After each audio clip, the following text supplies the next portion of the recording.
Good afternoon. My name is Vivek Datta, and I am a Frank Knox Fellow and MPH candidate in Family and Community Health here at the Harvard School of Public Health. It is with great pleasure that I introduce to you today our guest all the way from across the pond, Lord Nigel Crisp. Lord Crisp is an independent crossbencher in the House of Lords, where he speaks mainly on issues of international health and development. Lord Crisp was Chief Executive of the National Health Service in England between 2000 and 2006, and Permanent Secretary at the UK Department of Health.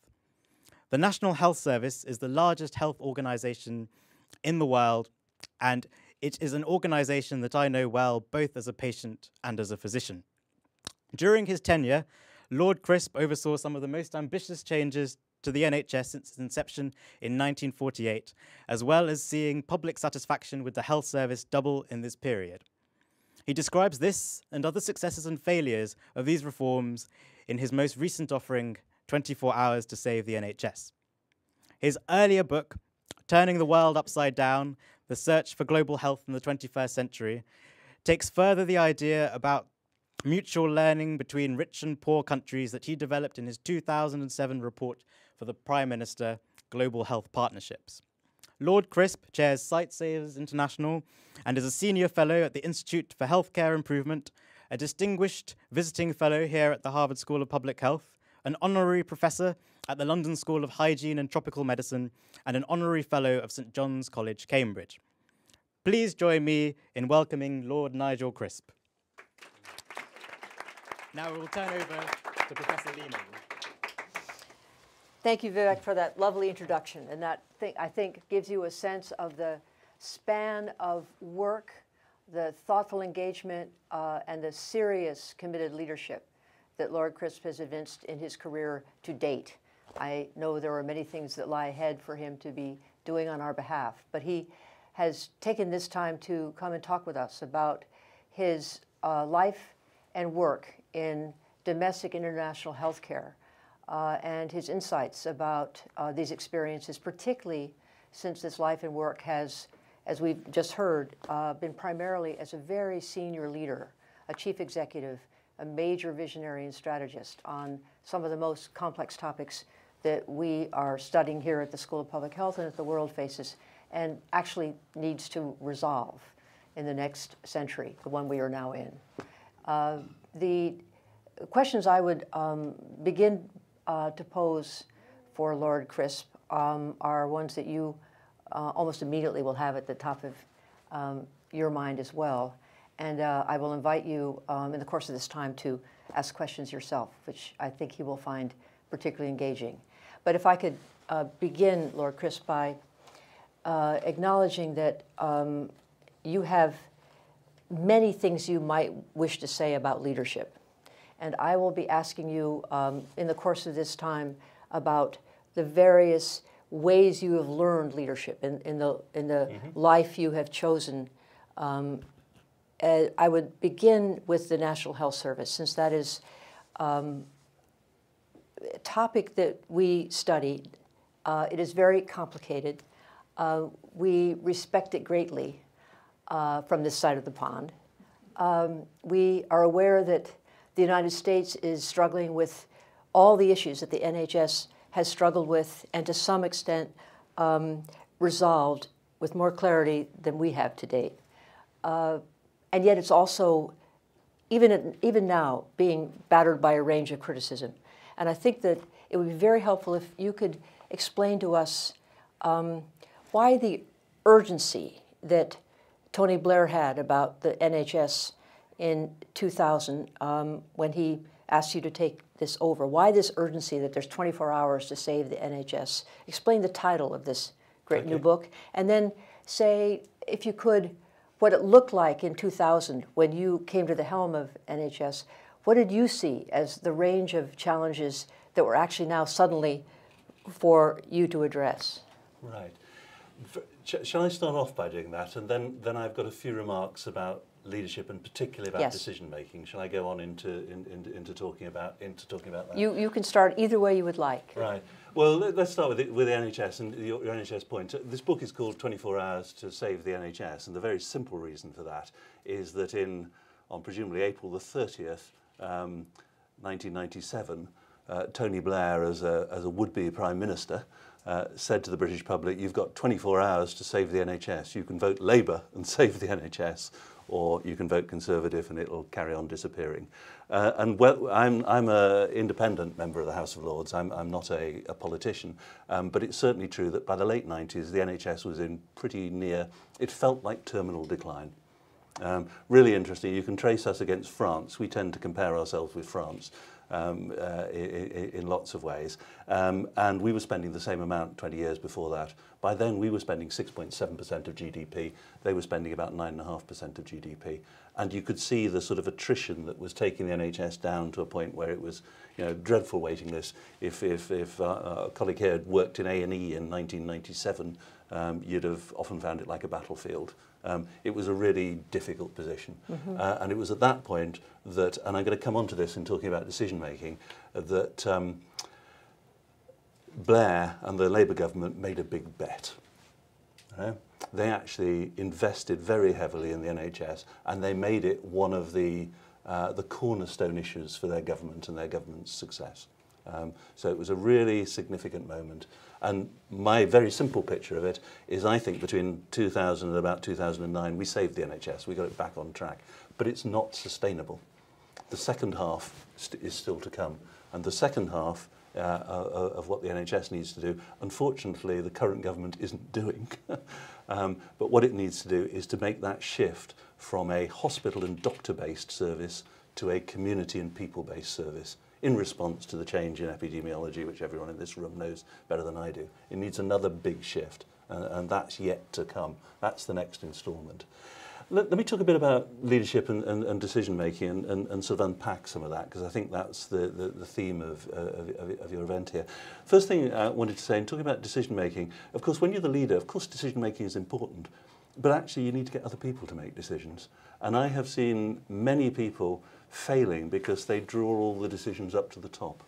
And actually, if you think about it, when you're operating at this level and you get promoted up to this level, people still ask you to make the decisions you were making at the level one down, and you're comfortable to do it because it's in your comfort zone. But actually, when you're up at the next level up, you should be doing only the stuff that you need to be doing. And therefore, it's quite clear that, that for leaders, and particularly very big organisations, actually you don't actually make terribly many decisions. My job as leader was to make sure we set a direction, was to appoint the right people and give them space to carry on, and then of course to challenge them. But you're not the you may be the leader, but you're not the brightest person in the organisation. You certainly don't know everything else that's going on. And if you're running the health service, what do I know about mental health? And actually I need people to be thinking and making those decisions. And I need a method of making sure that I'm confident that those are as good a decisions as being made. So decision making is quite an interesting art when you're at that senior level.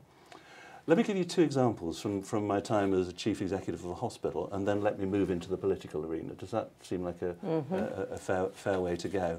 When I was chief executive of the Oxford Radcliffe Hospital, which is the John Radcliffe and the Churchill, if people will know of it. It's a very, very famous and esteemed hospital. Yeah. One of the best. Yeah, I always think Oxford and Harvard, I think of themselves as, have some of the, I used to joke that with my friends there that they thought of themselves as a centre of excellence, but of course they were really a centre of arrogance. You may recognise some of that. Yes, yeah. You might want to take that clip out. but Oxford, great place to work. Let me give you two examples of decisions I took as chief executive. All these very smart people. One was one of the nicest decisions a chief executive ever have. I had a trauma surgeon come to me and he said, Nigel, I want to change our trauma service. I know the evidence. The evidence is that at the moment in the NHS, the sickest people are seen by the most junior staff. Yeah. You turn up at the middle of the night and you're seen by a junior and you won't see the consultant or the attending till the middle of the next morning or something of that sort. We're going to change it. We want to change it so that we've got the consultant there 24 hours a day. Live in the hospital, awake. First person you see is a consultant if you're a trauma patient.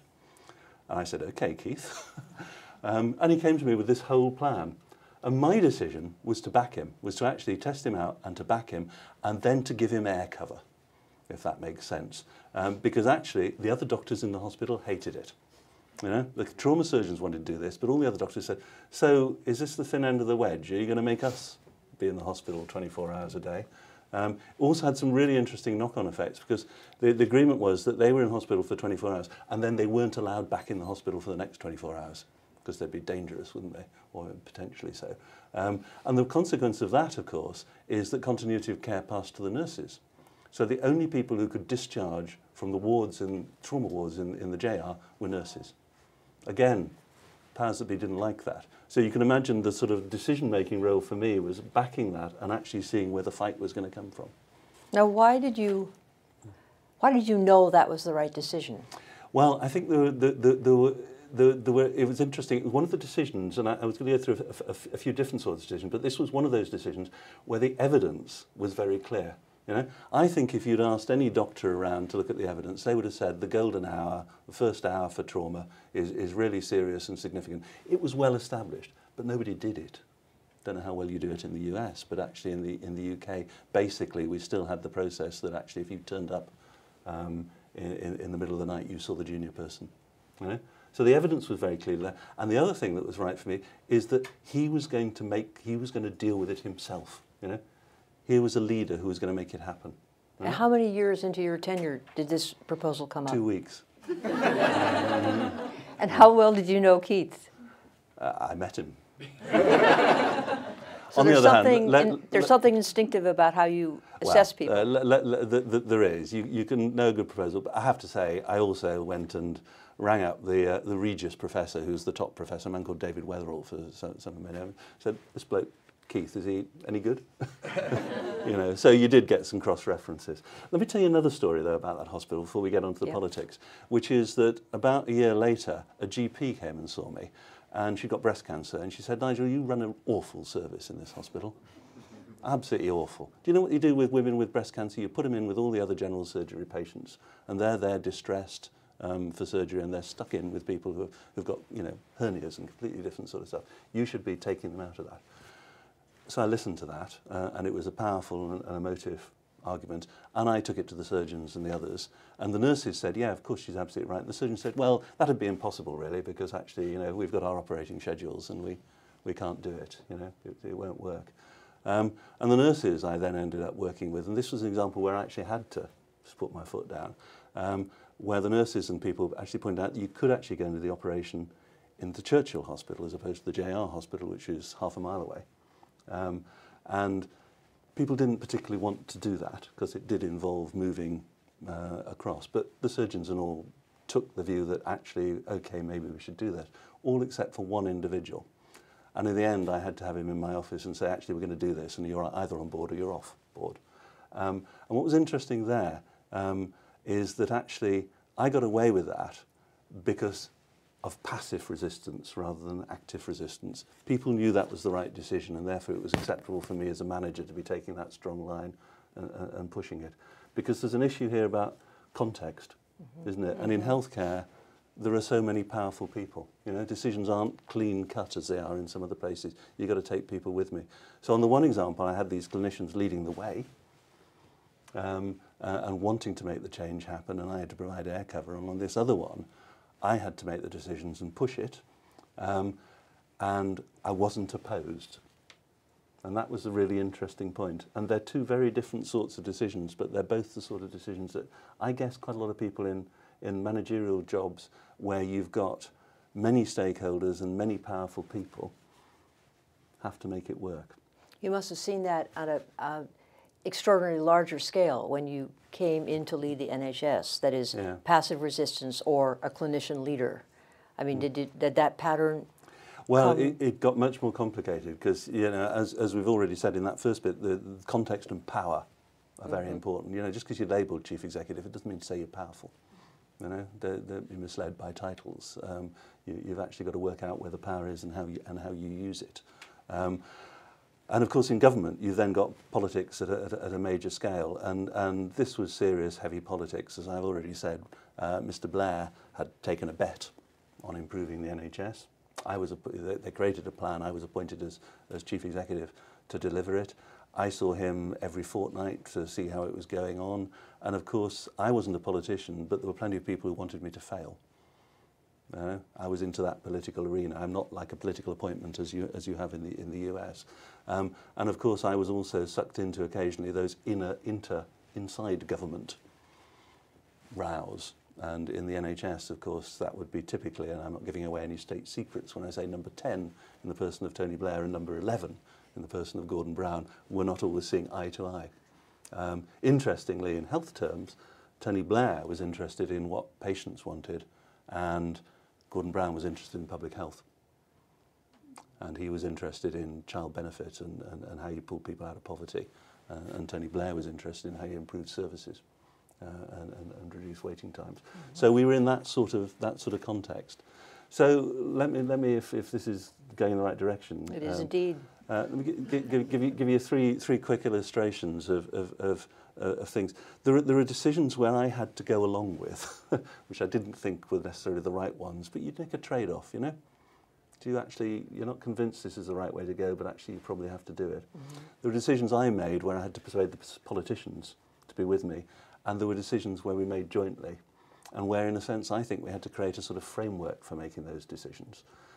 Because in that complicated situation, you've got masses of stakeholders, and all the powerful ones have access to the Prime Minister. You know, we took 8.5% out of the pharmacy budget, out of the pharmaceutical companies' prices. I hired an American and set him off to take on the drug companies, and he took out 8.5% of the budget, and the pharma companies came and complained to the Prime Minister, so we had to reduce it to 7.5%. Interesting, you know, you've got that sort of circle. The senior doctors treat the Prime Minister, if you like, you know. I mean, doctors have this privileged access to power, so you've got a lot of stakeholders that you're looking at. Yep. But let me give you the three examples. The first one where they had come into office with certain decisions they had made before they came into office, which in a sense I as Chief Executive had to implement. And one of them was actually changing the consultant contract. Which was quite interesting. There's been a long row in the UK about how consultants work in the NHS, and that they needed to be paid in a different way, because actually consultants working in the NHS were also allowed to do private practice, and the Labour Party, coming from their particular political spectrum, wanted to sort that out because they thought that a number of people cheated on that arrangement. Now, if I were trying to reform the NHS, the first thing I wouldn't have done was pick a fight with the doctors. No? It wouldn't have been on my strategic route. You know, I might have picked one a little bit further down the line, but I think I'd have got a bit more on my under the belt. But they didn't really have an option, because you know this is what the Labour Party wanted. You know, they wanted people working in the NHS to concentrate on the NHS. So I had to sort of decide, I guess, that I could go along with that, and I had to take the party line. And that actually it may not have been the route I was on, but actually let's see how we can work with that. And it wasn't my decision at all, but we had to try and get the best result out of it.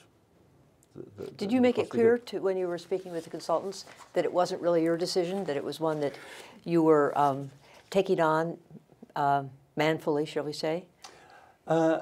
Well, yes and no is probably the answer to that, because actually once you've... Because in a way you could say that might be a disarming way to go, but another way it could have a fatal flaw in it. Yeah, I mean, you're either on side or you're not. I mean, if you've bought into the team, you're part of the team. That's right. And it's why actually one of the things about that book is that it's not full of gossip. I'm sorry to say.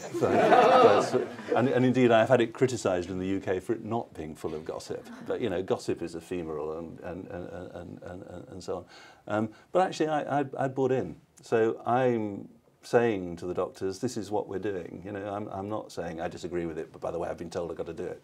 You know, that's just being wet, if I put it in English, as it were. So, you know, we were going to do this. It comes as a package. The other sort of stuff that I needed to do, which were my decisions, were about how you organise the management. Now, the Prime Minister didn't, or the politicians didn't necessarily agree with the way in which I chose to do it, but those were the stuff that I had to persuade them that it wasn't daft, that I was making sure that, you know, we had nurses in particular positions or whatever. So we had those trade-offs.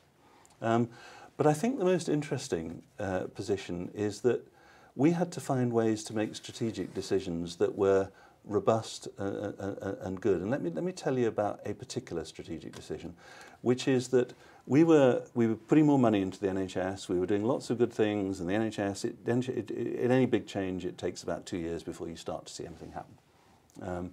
And after about 2 years, you began to see things shifting a bit, but it wasn't shifting fast enough, and we had to find accelerants to make change happen. And one of the accelerants we chose between us was something that you'll be very familiar with in the US, is we introduced some private sector competition. Now this is radical, major strategic change. The NHS was a single payer in US terms and a single provider, essentially. Most of the provision was provided by NHS people or GPs who were very tied into the NHS. We actually chose to introduce some private sector companies in to provide a bit of challenge around elective surgery and to start to make change. And this was really a major problem for the politicians and for me. For the politicians it was a major problem because the Labour Party hated it. All right? This isn't what they'd elected their politicians to do, to enable the private sector to make money out of the NHS. That's not where they were. And so they had a major political fight in that territory. And I had a major political fight with the NHS, because the NHS said, we thought you were the chief executive of the NHS, you know. And you know, why are you bringing in somebody who's going to do cataracts in somewhere and you know, provide some competition for us? To which, you know, being properly bought into it, because I was part of the decision making, the argument was, actually this is for patients, you know, we can see that this will actually make significant change. But it was a messy situation, and it took some time, and it cost us some money, and like any major project, it was a real, you know, it met obstacles, it ran into trouble, we had big fights, it was about communication and so on. But over time, we got to a position where actually the private sector input actually did help. It didn't help in terms of volume, really interesting. It helped in terms of encouraging others to do things. You know, I reckon the first private sector lot we brought in probably did 14 operations in the first month. Yet the impact it had on change behaviour in the NHS was extraordinary. I had a graph of the waiting list coming down, and it was coming down, you know, at sort of, you know, that sort of angle, and then it went down like that. And that was the point we introduced private sector competition. Everybody else changed their behaviour. So a really interesting sort of set of issues. But it was a difficult decision, because actually we were, again, in a sense, placing a bet. We believed that something like this would happen. One of the points you're making in each of these examples is that a decision is not a moment in time, is it? It is a process of understanding and learning, or being told what the dynamics are. Yeah. And there is a decision that is placed before you, which you may need to reshape or not. And then it is a long process of how you go about implementing it, modifying it, evaluating it, actually defending it in ways that will allow for sustainability of a process to take its time. Yeah. And this is I think, when we talk about leadership, we don't often use the word stamina or constancy of purpose, but there is an aspect of being a leader which has a component of indefatigability. You have to be there for quite a long haul. Yeah. I can feel it in how you're talking. I know that there are a number of questions that may relate to the NHS or may relate to larger issues of leadership. And we are going to get to his book from before the NHS, that is Turning the World Upside Down. I'll be asking some questions about this, but if you were going to that book, that's fine as well, because I know some of you are aware of how profound that is. But I would like to hear from a couple of you if you have a question. Yes, please. Yeah. In the front. Mm-hmm.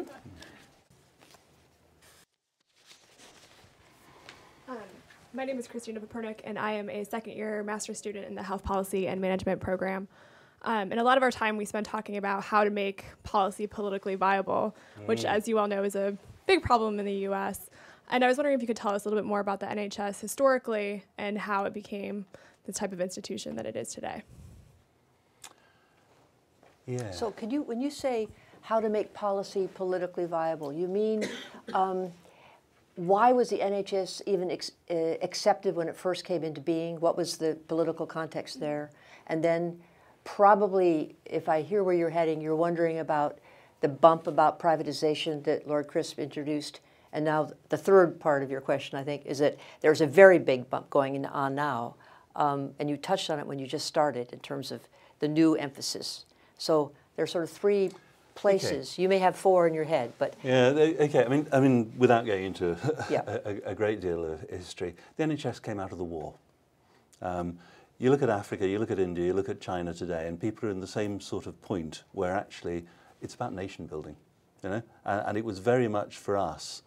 We created the welfare state in the 1940s, and it was, you know, people who'd won a war coming back and expecting much better things and a changed society from a deeply hierarchical society to one where the working man, you know, got support for their life as opposed to the much more hierarchical society that we had. So that's the whole ethos. And the doctors voted against it, of course. They didn't like it. But anyway, they carried on. It was about political will. People loved it, you know. Not having that fear of when you go, if you become ill, that you might go bankrupt, that you might, you know, the breadwinner's ill, what happens to the family? You look all around the world. I think you look at this sometimes in the US, but I see this in Africa and India. The breadwinner's ill, you're in real trouble.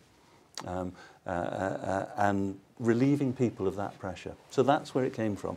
And it drove on for a long time without reform, actually. There was always some political tension around it because basically the right didn't really like it, but they recognised the public liked it and the left loved it and over-idolised it and set it in stone. And that's why we needed to reform it.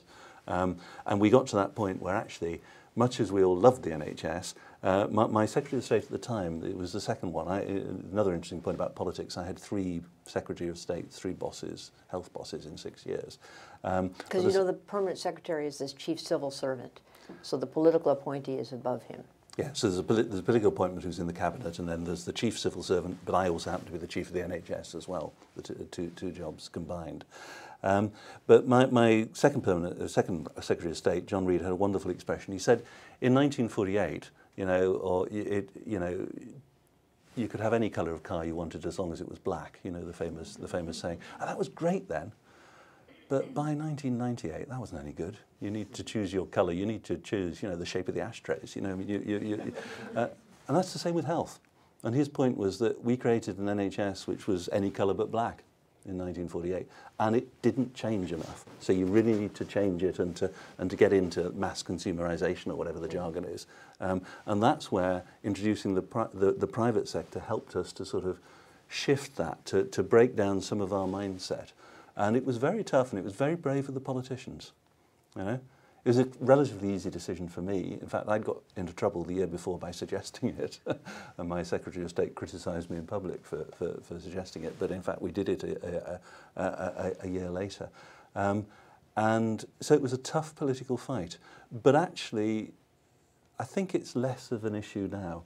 But what's happening at the moment is that the current government has not, in my view, and I've said this in the House of Lords, has not grasped the real issue. They've missed an opportunity. The real issue is that unless you sort out people with chronic health conditions, unless you provide a service that works for people with 2 or 3 chronic health conditions, probably older people, who need a lot of care. They need care from their friends and their family, and they need care in the community. They will need occasional care in hospital when they fall into acute people that need rehab. Unless you sort out that, the NHS will go bankrupt, and you'll provide a lousy service for your patients. But what they've done is is to pick up 2 levers. They've continued with this introduction of the private sector, which is fine, useful lever, but not, you know, the market's not going to sort out healthcare. Why should it? There's no evidence of it ever doing so anywhere else. And to give the money to the GPs, which actually again has some sense to it, you know, so that actually our system is, we now pay our GPs, our family doctors, more than we pay our hospital specialists. You know? Very clear slightly accidental policy. It was deliberate, but we paid them too much, let me be clear. But we wanted to raise the status. We wanted to be clear, actually, that actually primary care and community is where it's at. As I say, we got stuck in a negotiation, which meant that we paid them too much. But it was the right direction to go in. And they buy services from hospitals. Now again, that's useful, but neither of those two things give you the strategic direction that has to be faced up to, that some of the hospitals in the UK are going to have to close, some of the money out of that infrastructure is going to have to go into community infrastructure, and I don't think the market and GPs will be able to do that. I think you need some leadership and some other structures as well, and the government has ducked the issue. This opens up the thought of the sort of structure and pyramid of healthcare that you addressed in your earlier book, Turning the World Upside Down, the global health for the 21st century. The notion that we have much to learn from the developing world about how they are distributing health resources and how they are organizing the ways in which they engage with families and communities. And reciprocally, or at least in parallel, perhaps not reciprocally, this issue of the transfer of relative resources. And could we pivot to that, and could I ask you to frame the sort of fundamental argument of that book? Because this is something that will be of particular interest to this school. Many of us are engaged in global health in terms of thinking, writing, future careers. Many of us come from the developing world. So how does... Well, let me do that and also just pick up the sort of decision-making point there, which I think is interesting.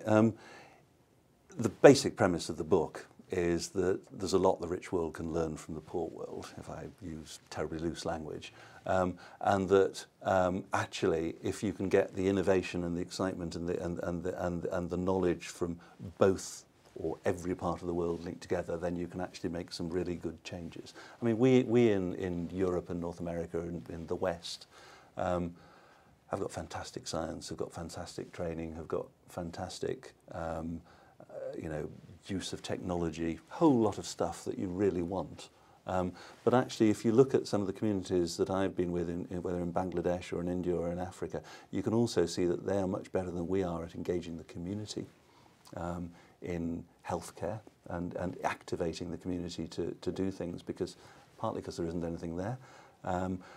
They actually train people rather differently. You have these really challenging things like the experience in Mozambique of almost all the caesarean sections, C-sections you call them, aren't they, are done outside the capital, are done by nurses with a bit of additional training. They do them as successfully, i.e. with as few complications, and at about half the cost of doctors. Now that's really challenging to us, isn't it? It challenges some of our thoughts about how we've structured and thought about the world. Now, you can't just pull that back and say any more than you can take the practices from Mass General and take them and put them in rural Mozambique. You can't do it the other way around either. But actually, by engaging people and thinking through these issues with them, you can start to move both sets of minds. So that's the sort of real, the real point about the book, is that we can both learn from each other, and actually we'd better stop patronising and assuming that because we've got the power and the money. That takes you to the second point, which I think you were thinking of, the transfer of resources. I noticed today that the president of the World Bank is announced his resignation, hasn't he? So we're going to have a good thumping row about who gets to nominate the next president of the World Bank. Because of the shift of power that we are seeing around the world, we're now getting to the state, aren't we, where the big global institutions of health, who controls them, how power is organised within them, are going to shift. And that's going to be a very uncomfortable process. And the more open and the more discussion there is around that, I mean, I can see that countries are going to come at it with their own individual interests because they're bound to. But how's that going to work? And I think that will be a really interesting theme for the next 10 years, won't it? Indeed. I mean, the World Bank presidency it sort of crystallizes much of what could happen with healthcare, since they're major funders and strategists. What questions I know there are a few here that are working in global health, community work, resource transfers. Who would like to ask a question in that regard? Or if you'd like to go back to leadership strategies for healthcare, great, go ahead. I have a question. Hi, my name is Aquila Ablor. I'm a second-year doctoral student in epidemiology. My question is actually about that transition from, I'm not sure what the appropriate euphemism is, but maybe the developing to the more developed world. So how does the NHS, or even maybe the United States in the future, address the political fallout they might encounter if they want to provide services for people who are not part of the system, the type of people who would slip through the cracks? For example, illegal immigrants. Well, we have that issue in the UK as well, but it's such a different context between the NHS and the US. If somebody comes into hospital the two differences, the one difference is that everyone is entitled to have a family doctor, to have a GP, and to be on a GP's list. And once they're in that system, to be referred anywhere within the system. And we have particular arrangements for refugees. So it does depend. There are refugees, there are illegal immigrants, there are people who've applied for refugee status and failed to get refugee status. There's a whole lot of different categories. And we have tried to specify what people are entitled to within that set of categories. But the second thing about the NHS is because we don't police that. You know, when you come in, you don't have to produce anything. You know, actually, if you register with a GP, you do. But if you come into hospital, you say who you are, and you're treated within the system. Nobody's checking out whether your insurance will cover you for this, that, or the other. That's just not part of the system. So it's a very different circumstance. Now, you can well imagine that some British citizens get really annoyed at the thought of foreigners coming in and taking resources. So we do need to be a bit cleverer about that and make sure that people aren't just coming in.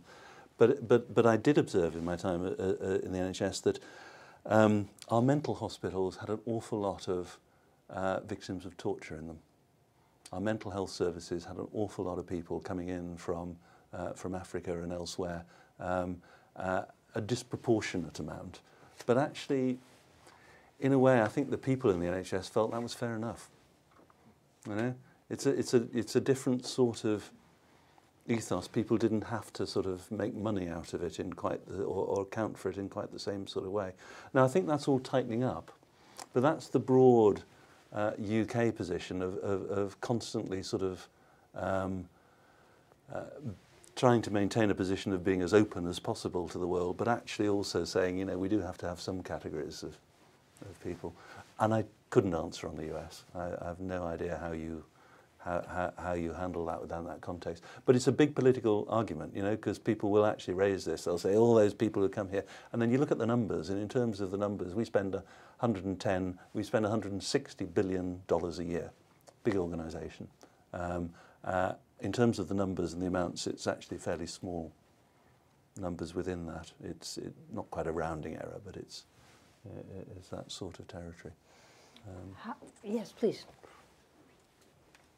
Question here, yeah. I'm Sophia Pennick. I'm also in the Health Policy Management 2-year master's, and you alluded to the importance of the people that you surround yourself with when implementing a lot of these initiatives and change. And so my question is really, when you get into a position or a new job, how do you think through the process of selecting your team, especially when you are tasked with really changing the culture and the dynamic of the organization? Yeah, it's a great question. And I'm going to pick it up in two ways. I mean, the first one is you arrive and there's people in post. You know, it's not only organisation, so there's people in post. So you have to make some judgments about people in post, and you have to also work out. I think I said earlier that you've got to work out what only you can do. You know, what are the bits that only you can do? What are the decisions that only you can do? And then make sure that you've got people around you who can do some of the rest. I have a sort of shape of mind that is fairly strategic and big picture. I needed a guy, and tell you his name, John Bacon, who was focused, detailed, and he and I made a fantastic dual act in that, you know, I would do the big picture and John would get fed up with me doing the big picture and say, let's get down to detail, you know. And I'd say, John, let's do that, and then let's make sure that it's fitting to the bigger pattern. So, you know, there is a bit here about a team dynamic. Let me widen that out a bit, because something I didn't mention earlier is something which I call a coalition of leadership. You're all going to be engaged, or already engaged, in organisations where power isn't in one place. It's with the politicians, it's with the doctors, it's with the staff organisations, it's with the patients, perhaps, hopefully one day. It's with a whole range of people. So how do you create a coalition around you? Not just the people you employ. And we've very carefully tried to bring people into contact and discussion with us. And I say we because you know, it's not just a single person's job. So that we actually had around the top table enough people who could represent slightly different perspectives and so on. And actually, during the successful years for our change, which was between 2002 and 2005, there was at the top of the NHS 9 people who were what I regarded as the leadership coalition. It was the Prime Minister, and it was me. It was the Secretary of State, the Minister. It was their advisors, and it was my 2 people. And I had 2. I had a left hand and a right hand. I had John Bacon, who was the guy who was the tough detail guy. And I also had on the other side of me, I had a very developmental guy. Somebody who used, those of you know, with the Institute for Healthcare Improvement here, used IHI methodologies for about improvement. It was two-handed. Tough holding to account, developmental. And those 2 pulled together. And the 9 of us stayed in post for those 3 years. And that's another important point, actually. You can't keep chopping and changing. 3 years isn't very long. But while those 9 were in place, we knew how to make decisions between us. It had sort of evolved. And then along came an election, and the Prime Minister, in his wisdom, changed all the politicians. So in the end, there was him, me, and another couple, and all the politicians in between had changed. And then the Prime Minister went the following year. You know, but that was an interesting example of political decision making. Wouldn't have been what I would have done. You know, if this was working, I would have maintained some continuity. But that notion of a leadership community, I think, is really quite a leadership coalition, and it is a coalition. You're not all on the same side. You know. Just one point, and then I'll call on you. One aspect of what Lord Crisp just said is that he knew that he was a high-level strategic guy, and he chose someone who was more detail-oriented. Quick response, because then there are 2 questions here. Yeah, sure. Wouldn't you say, you can disagree with me, but it seems as if you are heading down this path, that to be a very good leader, you also have to know some very relevant aspects about yourself? Yeah, totally. You're absolutely right. The most important thing you can get is feedback. So you learn how to handle what you've got, which is you. And it's very hard as a leader. Nobody tells you the truth. More senior you get, less people tell you the truth. I'm sure you all tell the Dean the truth, but they either try and bullshit you, if I can put it like that, and sell you something, or they tell you you're doing an awful job and attack you, you know. So you've got to find people around you to tell you the truth. But it's absolutely right. And the other side of that is that the hardest decision that you ever make is to sack a friend. You know, if we go back to the decision-making theme, I remember one person whom I ended up having to move on, who was good. He was good, really good. He was a great guy, but he wasn't good enough, in my judgment. I think I was right, but it was a really difficult decision. And it's those personnel decisions which are actually the ones that hurt and are hardest and stay with you more than some of the others in my experience. It's very important. Yes, please. I see several hands, so we will, if we have time, but if crisp question, crisp response, and we will get many of you. Hi, my name is Ann Kim, and I'm a 2-year master's student in health policy and management on the policy track. I'm curious, during your years at NHS, what coalitions you formed with other agencies such as DEFRA in order to improve health outcomes, and what potential you see for the NHS to further that, especially as we engage in adaptations and preparations for climate change.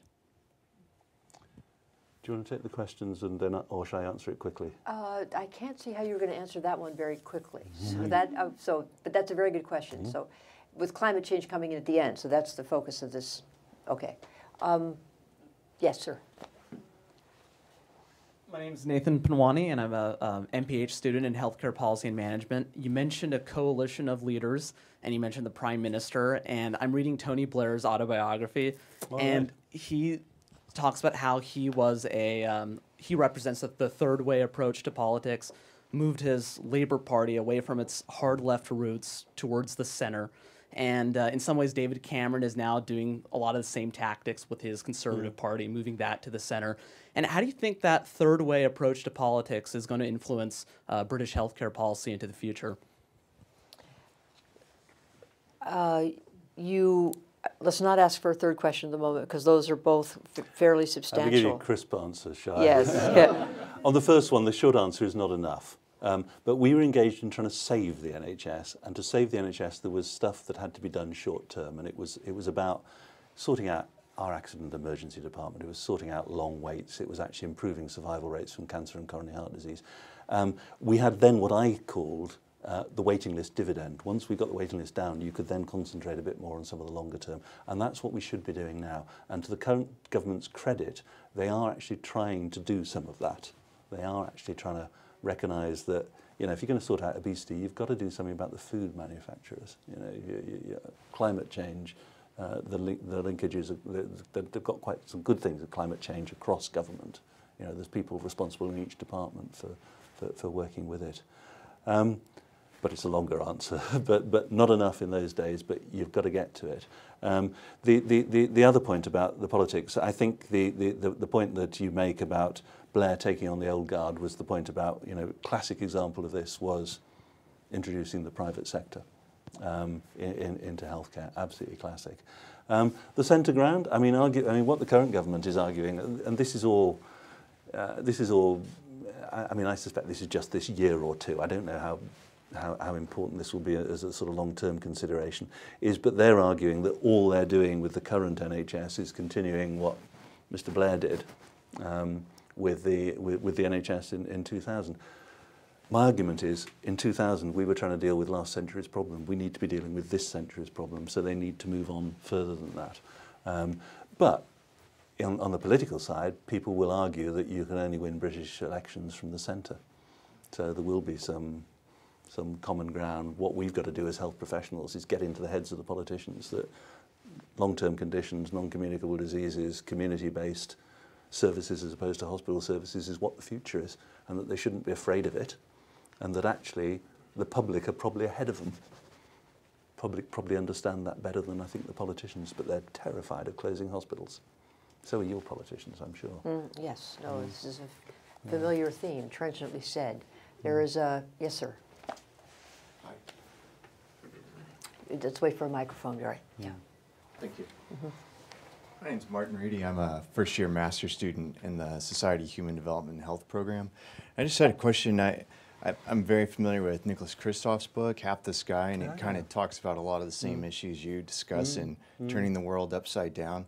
But if you could come to the States and sit down with our own policymakers, what are a couple of the key lessons you'd like to take from your own writings and say, ladies and gentlemen, I want to share this with you because I think there's some other things out there in the world that you might benefit from? I think there'd be a few. I think I was talking to people yesterday about this, and it seems to be other levers in change in your country are going to come from the states rather than from the federal area.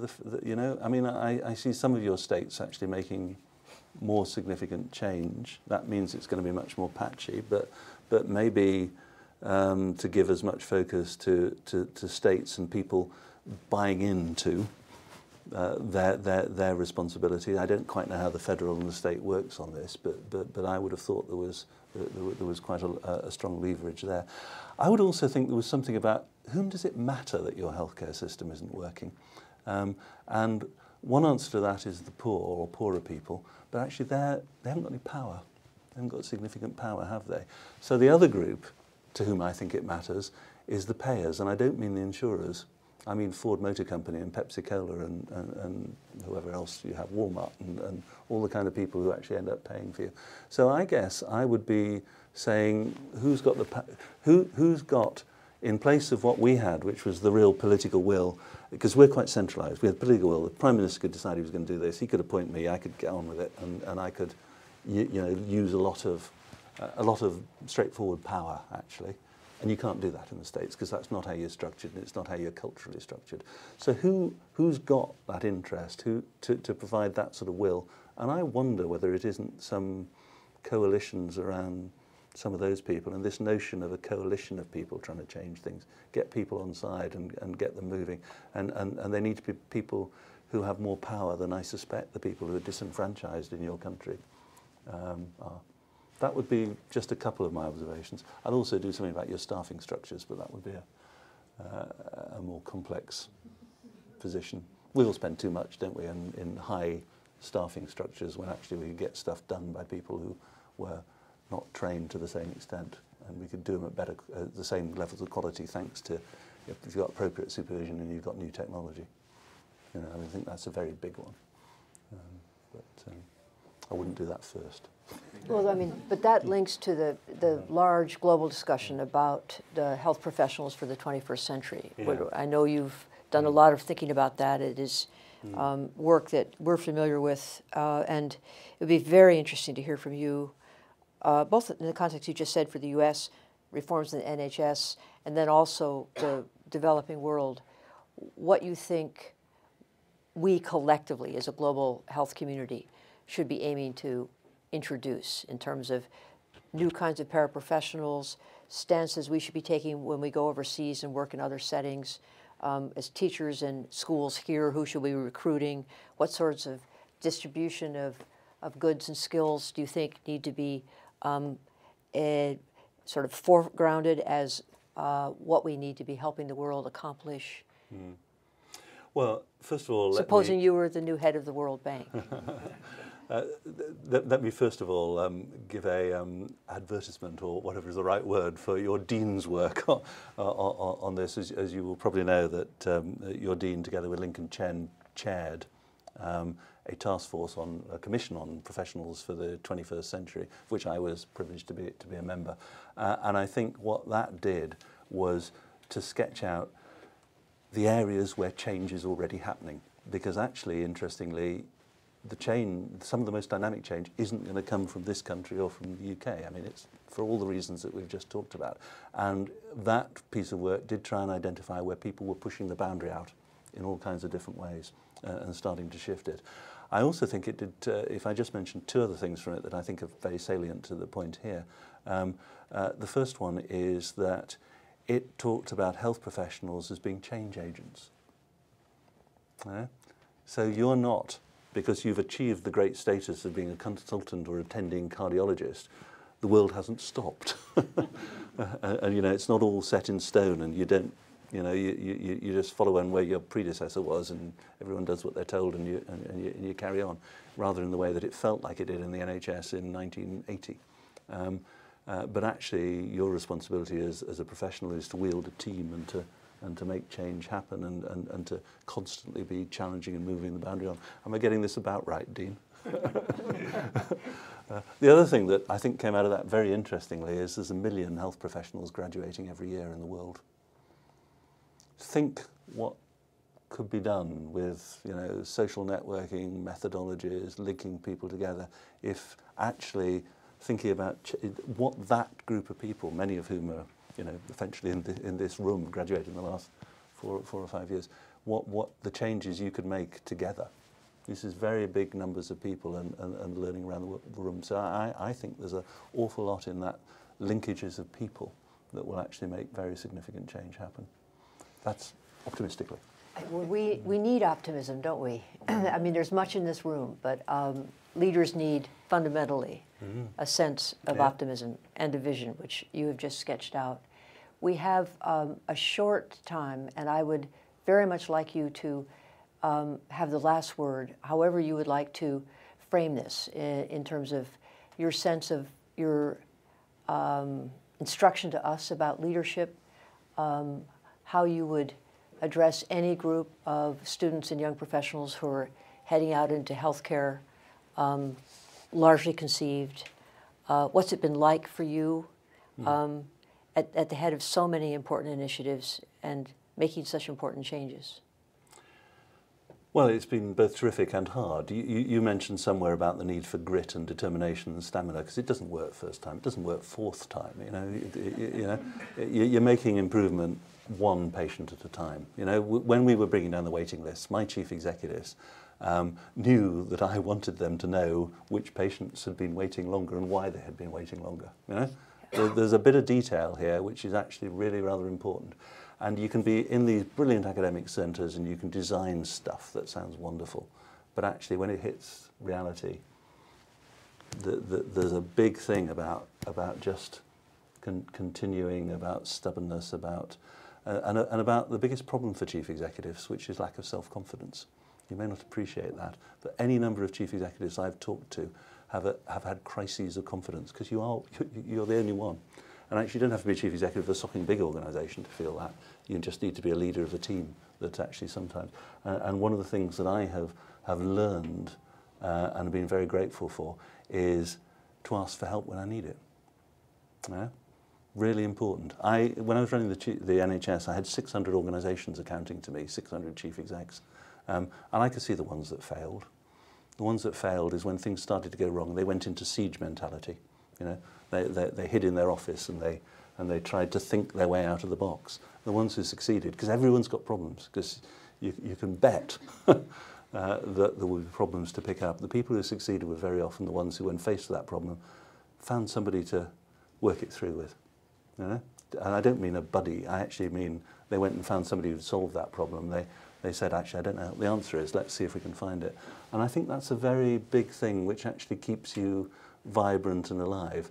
If my final word is that I say in the book that I had this awful week which started on Monday in Whitehall, and the first thing I did on Monday morning was meet with my Secretary of State so that we could talk about what each other were doing during the week. And then I spent 3 or 4 days in Whitehall and dealing with the sort of grind of politics, but policy making and having to pay attention to what the media was doing and all that. And on Fridays, I used to walk around the NHS. I think 30 times a year is probably what I managed out of 52 Fridays, is I'd get out into a hospital, I'd get out into primary care, I'd go around, I'd remember why I was there, and I'd get refreshed from that. And if you're a leader, you need to get that refreshing and that connection back down to what it's about. And people challenge you. But actually the really sad thing was that people said, thank you for coming,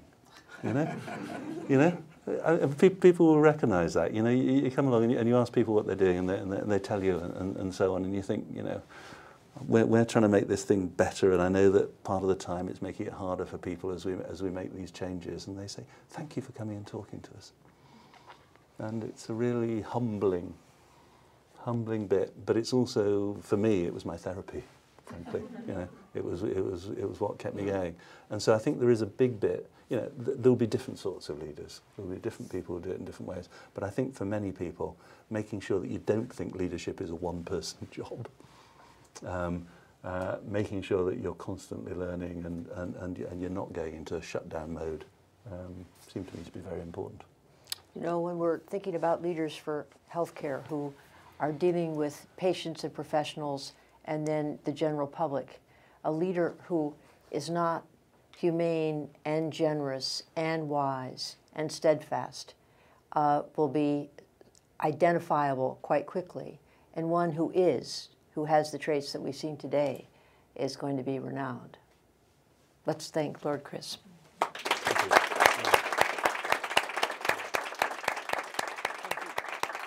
Very moving.